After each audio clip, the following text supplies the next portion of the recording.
Welcome to my channel friends. This is Adams Economics, Easy Economics for the beginners. This is Takshi Gupta. So today we are going to discuss collection of data. तो friends आज का हमारा topic है collection of data. And collection of data जो है उसमें हमने एक वीडियो इसका एक लेक्चर हम पहले भी डाल चुके हैं, that is पार्ट 1, और आज जो हम डिस्कस करेंगे वो है methods of data collection part 2. ठीक है फ्रेंड्स, तो जैसा कि आप सब जानते हैं कि अगर आपने मेरे चैनल को लाइक शेयर एंड सब्सक्राइब नहीं किया है तो प्लीज़ जल्दी से जल्दी कर दीजिए, क्योंकि वरना आपके बहुत सारी वीडियोस मिस हो जाएंगी and I don't want that. ठीक है फ्रेंड्स, तो चलिए नेक्स्ट वीडियो को देखते हैं. तो आज जैसे कि हम जानते हैं कि हमारा टॉपिक है मेथड्स ऑफ डाटा कलेक्शन. तो बेसिकली हमारे पास 3 मेथड्स होते हैं जिनसे हम डाटा को कलेक्ट करते हैं. वो पहला मेथड है personal interview method, questionnaire and schedules and telephonic conversation और टेलीफोनिक इंटरव्यू. ठीक है, तो ये हमारे पास 3 मेथड होते हैं. अब क्या है, जो पर्सनल इंटरव्यू मेथड है ये फर्दर डिवाइडेड है 3 पार्ट्स में, एंड जो क्वेश्चनर एंड शेड्यूल्स वाला है ये फर्दर डिवाइडेड है 2 पार्ट्स में, और जो टेलीफोनिक इंटरव्यू है इसमें हमें इसी को डिस्कस करना है. ठीक है फ्रेंड्स, बेसिक तरीके हैं इनको अंडरस्टैंड करने के. तो today we are going to start with personal interviews. तो आज जो हम स्टार्ट करेंगे पर्सनल इंटरव्यूज के साथ. तो पर्सनल इंटरव्यूज में जो 3 टाइप्स है पहले उनको पढ़ लेते हैं कि वो क्या होते हैं, उनके मीनिंग्स क्या होते हैं. तो जैसा कि आप यहाँ देख रहे हैं फ्रेंड्स, पर्सनल इंटरव्यूज का क्या मतलब है. पर्सनल इंटरव्यूज में हमारे पास कि जहाँ पे पर्सनली हम रिस्पोंडेंट के कांटेक्ट में आते हैं. ठीक है फ्रेंड्स, तो यहाँ पे हमारे पास 3 तरह के पर्सनल इंटरव्यूज होते हैं. पहला है डायरेक्ट पर्सनल इन्वेस्टिगेशन, सेकेंड है direct oral investigation, and third one is information from local sources और कॉरेस्पॉन्डेंट्स. तो जहाँ तक बात पहले पार्ट की है, that is direct personal investigation. तो डायरेक्ट पर्सनल इन्वेस्टिगेशन में क्या होगा, ये नेम से ही हमें पता चलता है फ्रेंड्स कि डायरेक्ट पर्सनल इन्वेस्टिगेशन का मतलब है कि जहाँ पे क्या करेंगे, हम डायरेक्टली पर्सन के साथ हम इंटेरोगेट करेंगे, इन्वेस्टिगेशन करेंगे, उसके साथ इंटरैक्शन करेंगे. ठीक है, तो इस मेथड में क्या होता है कि जो इन्वेस्टिगेटर होता है वो डायरेक्टली जिस भी वर्कर से, जिस भी पर्सन से उसको डाटा कलेक्ट करना है वो डायरेक्टली उसके पास जाएगा एंड उससे डाटा को कलेक्ट करेगा. फॉर एग्जाम्पल हम एक एग्जाम्पल कोट कर लेते हैं यहाँ पे.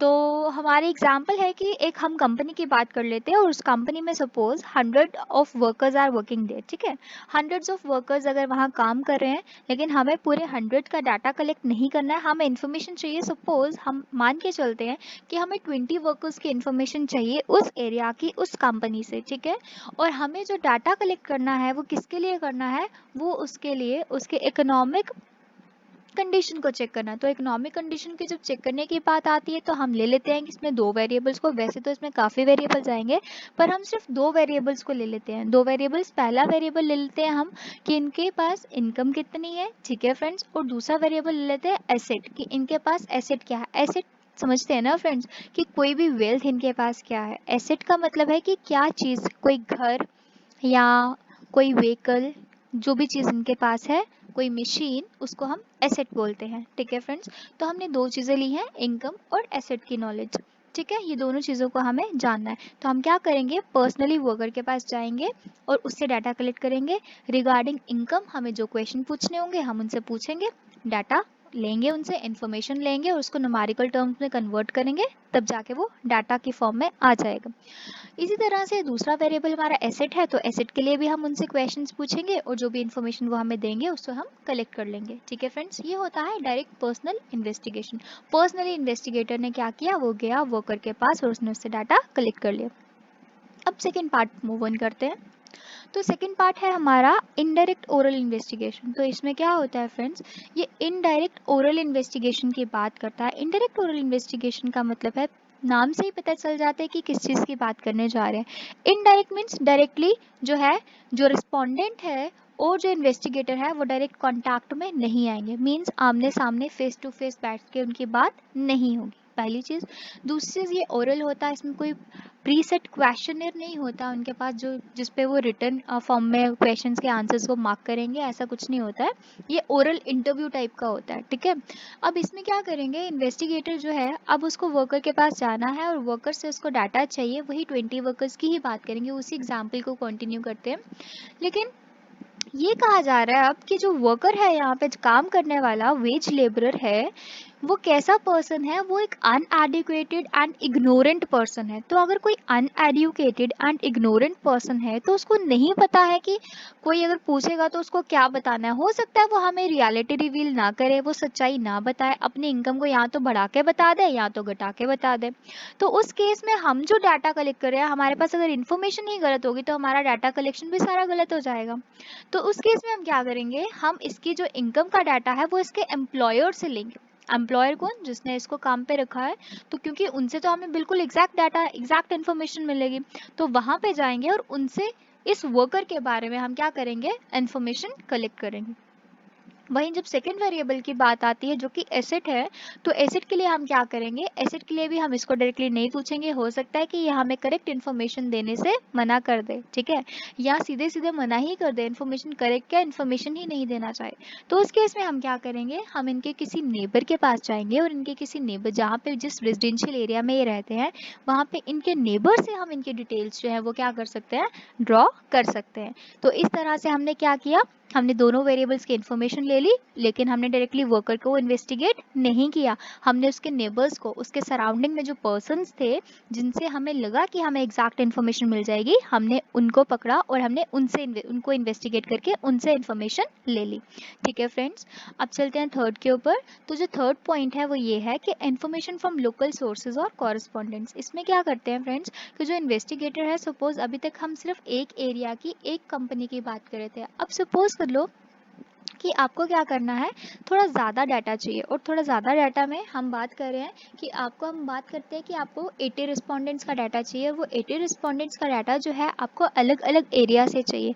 मीन्स सपोज हम एरिया को नाम देते हैं A, B, C and D। हमारे पास ये 4 एरियाज़ हैं और 4 एरियाज़ में डिफरेंट डिफरेंट एरियाज़ में कंपनीज लगी हुई है और इन कंपनीज में वर्कर्स आर वर्किंग, वर्कर्स जो है वो काम कर रहे हैं। तो अब हम क्या करेंगे फ्रेंड्स, अब हमने इन वर्किंग एरियाज़ में जाना है और यहाँ पे क्या करना है, यहाँ पे वर्कर्स से हमें डाटा कलेक्ट करना है। अब एक इन्वेस्टिगेटर के लिए, क्योंकि उसके पास टाइम भी कम होता है और पैसा भी कम होता है, तो उस वे में वो जाएगा एक एक पर्सन के पास, तो उसका ज़्यादा एफर्ट लगेगा, अपॉर्चुनिटी कॉस्ट भी ज़्यादा लगेगी। अपॉर्चुनिटी कॉस्ट क्या होती है friends, cost of efforts. Efforts की कॉस्ट को हम क्या कहते हैं, अपॉर्चुनिटी कॉस्ट कहते हैं। सो डोंट फॉरगेट इट, ठीक है। अपॉर्चुनिटी कॉस्ट भी ज़्यादा लगेगी, टाइम भी ज़्यादा लगेगा और जो मनी है वो भी ज़्यादा लगेगी। तो इस केस में क्या करते हैं, जो इन्वेस्टिगेटर है वो क्या करेगा, वो इन चारों एरियाज़ के लोकल पर्सन्स को हायर कर लेगा और उनको कुछ अमाउंट ऑफ इनकम दे देगा, ठीक है।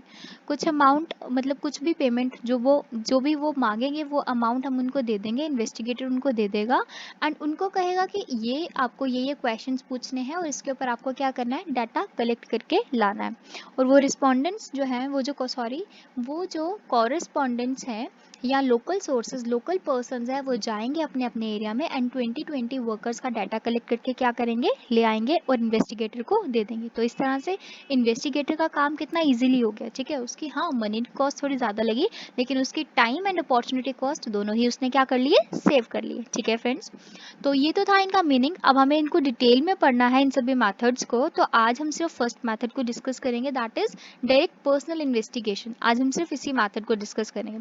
तो जो हमारा डायरेक्ट पर्सनल इन्वेस्टिगेशन का मेथड है फ्रेंड्स, सबसे पहले तो हम देखेंगे कि हमें इसको यूज़ कहाँ कहाँ पे करना होता है, कहाँ कहाँ पे हम इसको यूज़ कर सकते हैं, ठीक है फ्रेंड्स। आज जहाँ तक बात यूज़ की है तो इसमें हम क्या बोलेंगे कि सबसे पहले short field of investigation. Short field of investigation का क्या मतलब है friends, short field of investigation का मतलब होता है कि जहाँ पे हमारी पॉपुलेशन जो है वो कम होगी, ठीक है फ्रेंड्स। हमारी पॉपुलेशन जो है वो कैसी होगी, वो कम होगी। जहाँ कम पॉपुलेशन होगी वहाँ पे हम आराम से पर्सन टू पर्सन डाटा जो है कलेक्ट कर सकते हैं। क्यों, क्योंकि डायरेक्ट पर्सनल इन्वेस्टिगेशन में क्या करना होता है, हमें पर्सन टू पर्सन जाके डाटा कलेक्ट करना होता है। वर्कर वाली एग्जाम्पल को, फर्स्ट एग्जाम्पल को याद कीजिए, जहाँ पे 20 वर्कर्स का डाटा हमें वर्कर्स से ही कलेक्ट करना था, एक इन्वेस्टिगेटर को वर्कर से ही कलेक्ट करना था। तो अगर उसको ज़्यादा पर्सन का कलेक्ट करना होता तो उसमें तो बहुत टाइम लग जाता, ठीक है। तो फिर वो बहुत टाइम कंज्यूमिंग हो जाएगा। इसीलिए जहाँ पे लार्जर पॉपुलेशन होगी वहाँ पे ये डाटा सेट, वहाँ पे ये मेथड जो है ऑफ डाटा कलेक्शन यूज़ नहीं कर सकते हैं, क्योंकि इसमें पर्सन टू पर्सन हमें डिटेल चाहिए होती है, ठीक है। और यहाँ पे क्या होगा, ग्रेटर डिग्री ऑफ ओरिजिनलिटी। और जब यहाँ पे डाटा जो हम कलेक्ट करेंगे, क्योंकि हम खुद फील्ड में जाकर और person to person data collect कर रहे हैं, तो वो डाटा कैसा होगा, बिल्कुल ओरिजिनल डाटा होगा, बिल्कुल सही डाटा होगा। Then information to be kept secret. अब क्या कह रहे हैं, समटाइम्स क्या होता है कि गवर्नमेंट की कुछ ऑर्गेनाइजेशंस होती हैं या एसोसिएशंस होती हैं, कमिटीज़ होती हैं, और वो क्या कहती हैं, वो कहते हैं कि जो डाटा आपको कलेक्ट करना है वो डाटा कैसा होना चाहिए, बिल्कुल सीक्रेट डाटा होना चाहिए, किसी को रिवील नहीं होना चाहिए, किसी को पता नहीं चलना चाहिए कि आपने ये डाटा कलेक्ट किया है। तो उस केस में फ्रेंड्स क्या होता है, उस केस में भी हम इसी तरह के डायरेक्ट पर्सनल इन्वेस्टिगेशन के मेथड को यूज़ करते हैं। क्यों?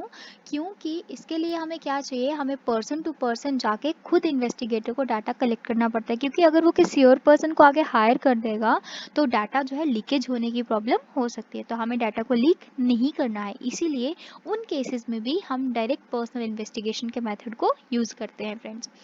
अब नेक्स्ट आ जाता है कि जो भी डाटा हम पर्सनल इन्वेस्टिगेशन के थ्रू जो है कलेक्ट करते हैं, that is always accurate and reliable. तो अगर हमें बिल्कुल एक्यूरेट एंड रिलायबल डाटा चाहिए तो उसके लिए भी हमें इसी मेथड को यूज़ करना चाहिए।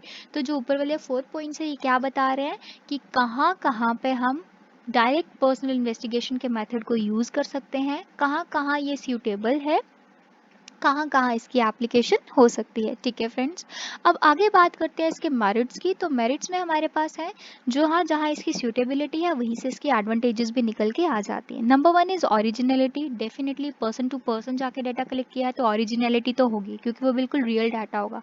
एक्यूरेसी भी होगी, वो सही भी होगा। रिलेटेड इन्फॉर्मेशन, क्योंकि जो इन्वेस्टिगेटर है उसको अपनी स्टडी के बारे में पता है, उसको टॉपिक के बारे में पता है, तो वो उसी टॉपिक, जैसे मेरा टॉपिक था इकोनॉमिक कंडीशंस, इकोनॉमिक कंडीशंस में मैंने दो वेरिएबल्स को लिया, इनकम एंड एसेट, तो उन्हीं दोनों चीज़ों की बात करेंगे ना हम, डाटा सिर्फ उन्हीं दोनों चीज़ों के ऊपर लेंगे, बाकी कोई और फालतू चीज़ के ऊपर हम डाटा कलेक्ट नहीं करेंगे, तो रिलेटेड इन्फॉर्मेशन आएगी। Then comes uniformity. यूनिफॉर्मिटी का क्या मतलब है फ्रेंड्स, यूनिफॉर्मिटी मीन्स कि एक जैसा होना। अब अलग अलग पर्सन से हम डाटा कलेक्ट करेंगे तो डाटा तो अलग अलग होगा, लेकिन यूनिफॉर्मिटी क्यों लिखा है यहाँ पे, यूनिफॉर्मिटी का मतलब यहाँ पे ये है कि हमने दो वेरिएबल्स को लिया है, दो वेरिएबल्स इनकम एंड एसेट, तो हम सिर्फ उन्हीं के ऊपर डाटा कलेक्ट करेंगे और कोई भी तीसरी चीज़ हम एडिशनल इसमें एड ऑन नहीं करेंगे। तो इस तरह से डाटा जो है वो क्या होगा, स्मूथ वे में चलेगा और यूनिफॉर्म डाटा हमारे पास आएगा। Then comes elasticity. इलास्टिक होता है वेरिएबिलिटी। अब मैंने कहा यूनिफॉर्म होगा, लेकिन वेरिएबिलिटी भी होगी उसमें। वेरिएबिलिटी क्यों होगी, क्योंकि पर्सन टू पर्सन डाटा जो है वो वेरी करेगा। Person to person, worker to worker income जो है वो वेरी करेगी। हो सकता है कोई वर्कर जो है वो मैनेजर की पोस्ट पे हो, कोई वर्कर जो है लो ग्रेड की पोस्ट पे हो, कोई वर्कर जो है पियोन की पोस्ट पे है, तो मतलब डिफरेंट डिफरेंट ग्रेड्स हो सकते हैं ना। तो ऑर्डरली जॉब पे है वो, सीनियर एग्जीक्यूटिव ऑफिसर है, जूनियर एग्जीक्यूटिव ऑफिसर है, या किस रैंक पे वो वर्कर जो है वो काम कर रहा है वहाँ पे, तो वो डिपेंड करता है। तो उसी के अकॉर्डिंगली उनकी इनकम स्लैब्स भी आएंगी और उनकी एसेट स्लैब्स भी आएंगी। ठीक है फ्रेंड्स, तो ये थे इसके मेरिट्स एंड कहाँ कहाँ हम इसको यूज़ कर सकते हैं। तो अब बात करते हैं डीमेरिट्स की। तो डीमेरिट्स में सबसे पहला डीमेरिट यही है कि ये लार्जर एरिया को कवर नहीं करेगा। लार्जर एरिया से मतलब है यहाँ पे कि ज़्यादा पॉपुलेशन को कवर नहीं करेगा, क्योंकि person to person data collect करना होता है, इन्फॉर्मेशन को कलेक्ट करना होता है, तो उसके लिए हम पर्सन टू पर्सन जब डाटा कलेक्ट करना होता है तो हम लार्ज पॉपुलेशन के ऊपर इसको अप्लाई नहीं कर सकते। पर्सनल बायस, क्योंकि एक ही पर्सन है जो डाटा कलेक्ट कर रहा है, एक ही इन्वेस्टिगेटर है जो इन्वेस्टिगेट कर रहा है, तो इसमें पर्सनल बायस, पर्सनल खुद का फेवरिज्म आने के चांसेस ज़्यादा हो जाते हैं। समटाइम्स क्या होता है, इन्वेस्टिगेटर, सपोज इन्वेस्टिगेटर जो है वो ये दिखाने की कोशिश करेगा कि क्यों जो वर्किंग क्लास है वो बहुत ज़्यादा एक्सप्लॉइटेड है, अगर उसके माइंड में ये चीज़ है तो वो अपने डाटा को उसी वे में मोल्ड कर देगा, उसी वे में ट्रांसफॉर्म कर देगा। तो जब डाटा जो है उस वे में ट्रांसफॉर्म हो जाएगा तो ऑब्वियसली क्या होगा फ्रेंड्स कि हमारे जो रिजल्ट है वो गलत आ जाएंगे, क्योंकि हमारे पास इन्फॉर्मेशन नहीं गलत आई है, वो इन्फॉर्मेशन जो हमारे पास आई है वो बायस्ड इन्फॉर्मेशन है। तो जब बायस्ड इन्फॉर्मेशन होगी तो उसको हम कभी भी सिलेक्ट नहीं करते हैं। ठीक है फ्रेंड्स, तो थर्ड पॉइंट हमारे पास है कि ये कॉस्टली अफेयर होगा। तो कॉस्टली अफेयर का क्या मतलब है फ्रेंड्स, कि इसमें पर्सन टू पर्सन जाके डाटा कलेक्ट करना है, तो इसमें टाइम भी ज़्यादा लगेगा, इसमें मॉनेटरी कॉस्ट भी ज़्यादा लगेगी और इसमें अपॉर्चुनिटी कॉस्ट भी ज़्यादा लगेगी। तो तीनों कॉस्ट में इसमें क्या लगेंगी, ज़्यादा लगेंगे। तो इसीलिए क्या बन जाएगा, एक कॉस्टली अफेयर बन जाएगा किसी भी इन्वेस्टिगेटर के लिए। देन कम्स लिमिटेड कवरेज, और एरिया ऑफ कवरेज की अगर बात की जाए तो इसका एरिया ऑफ कवरेज हमेशा लिमिटेड ही रहेगा। ये ज़्यादा पर्सन्स को, ज़्यादा पॉपुलेशन के ऊपर अप्लाई नहीं हो सकता है। ठीक है फ्रेंड्स, आई होप ये टॉपिक आपका क्लियर हो गया हो कि हम डायरेक्ट पर्सनल इन्वेस्टिगेशन किसको कहते हैं। तो अगर आपको आज का लेक्चर अच्छा लगा हो और पसंद आया हो तो प्लीज़ मेरे चैनल को लाइक और शेयर ज़रूर करें। और हाँ, अगर अभी तक आपने इसको सब्सक्राइब नहीं किया है तो सब्सक्राइब भी कर दें। डेफिनेटली अगर आप सब्सक्राइब करते हैं तो बेल आइकन को दबाना मत भूलिएगा, क्योंकि तभी आपको मेरी अपकमिंग सभी वीडियोस की नोटिफिकेशन मिलेगी। ठीक है फ्रेंड्स, तो बाकी प्रीवियस जितने भी लेक्चर्स मैंने डाले हैं उन सब का लिंक जो है मैं डिस्क्रिप्शन में दे दूंगी। तो कहीं पे भी कोई डाउट हो तो प्लीज़ मुझे कमेंट सेक्शन पे कमेंट करके पूछ लीजिएगा। Okay friends, thank you.